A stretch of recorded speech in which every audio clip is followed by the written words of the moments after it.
Next story. nytimes.com. Witch hunters closing on their quarry.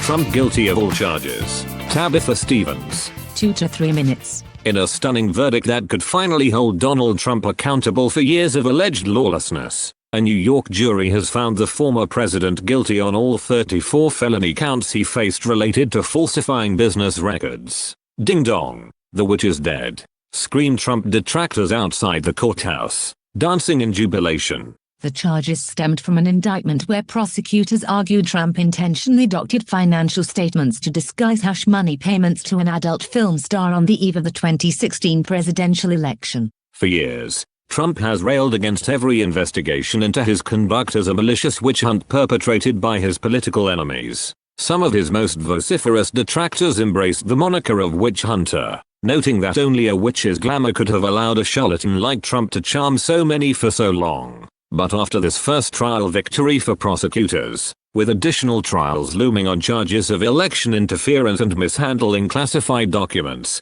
the long hunt may indeed be closing in on its quarry. The guilty verdicts could potentially carry a sentence of up to 136 years, a catastrophic legal reckoning for the 76-year-old former president. Trump now faces the prospect of trading his Florida estate for a prison cell, an outcome that seemed unimaginable before the jury rendered its decision after 8 weeks of testimony. The trial represented one of the most dramatic courtroom settings in American history, with Trump's lawyers warning of a threat to democracy should he be convicted, while prosecutors argued that no person, not even a president, is above the law. Trump, who declared his 2024 presidential campaign in November 2022, now confronts a legal morass that raises existential questions about his political future. At the very least, the convictions inject an unprecedented level of legal uncertainty into his campaign. Yet even as the former president now faces a potential prison sentence, tens of millions of Trump supporters remain unwavering in their support.